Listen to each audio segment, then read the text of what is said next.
Comme vous le constatez, donc, à l'instar de tous les aéroports du Royaume, donc l'aéroport Mohamed V s'est préparé pour la reprise de l'activité conformément aux recommandations du ministère de la Santé, aux recommandations de notre ministère du Tourisme et du Transport aérien et également aux recommandations de l'Organisation internationale de l'aviation civile. Donc cette préparation, elle s'articule autour de 4 points. Tout d'abord, le premier point, donc, il s'agit évidemment de l'exploitation aéroportuaire et du traitement du flux de passagers. À la mise en vigueur de la disposition distanciation au niveau de l'aéroport, donc cette mesure, il est tout à fait évident qu'il va réduire un peu les espaces au niveau de l'aéroport. Et il faudrait qu'on reconfigure, nous, les espaces, surtout pour le traitement du flux de passagers, et également les adapter à notre capacité. Donc cette disposition, comme vous l'avez constaté, donc elle est sur le plan pratique, elle est sous forme de signalétique au sol, donc elle caractérise un peu la distanciation physique et en même temps elle oriente les flux de passagers à travers l'aéroport. Le second point, il consiste tout ce qui est sensibilisation et tout ce qui est rappel des mesures de prévention contre la propagation du coronavirus.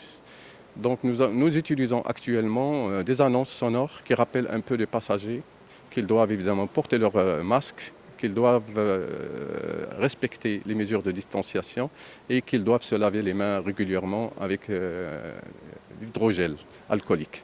Nous disposons de plusieurs points d'hydrogel alcoolique. Les passagers ils peuvent s'en servir. Et puis, il y a des affiches qui sont d'abord des panneaux qui rappellent encore ces mesures, comme le panneau qui est juste derrière moi. Il y a aussi, au niveau de l'affichage, un déroulé entre la programmation des vols et évidemment le rappel des mesures sanitaires qui sont connues par tout le monde. Un quatrième point, qui est extrêmement important, il consiste tout ce qui se rapporte au nettoyage. Dans le nettoyage, il y a deux aspects. Il y a un aspect nettoyage ordinaire, qu'on le voit tous les jours. Il y a aussi tout ce qui est désinfection.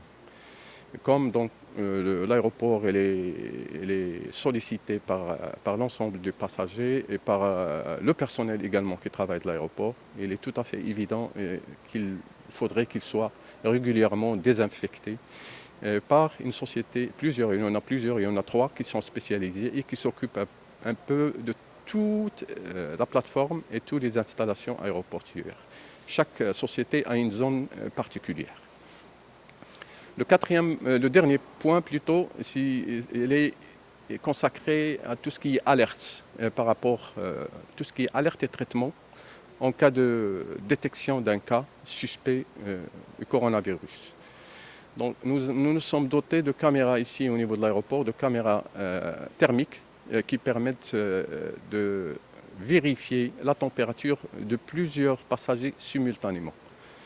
Ces caméras thermiques elles sont essentielles pour 2 points. D'abord pour détecter les cas qui sont suspects et deuxièmement pour permettre la fluidité au niveau de circulation du passager. Pour ne pas contrôler un par un, nous étions obligés d'acquérir des caméras qui sont sophistiquées, qui peuvent balayer au minimum 15 passagers à la fois. En cas de détection d'une température anormale par rapport à la température corporelle ordinaire, il y a une équipe médicale qui est sur place ici, qui relève du ministère de la Santé et qui est en permanence au niveau de l'aéroport.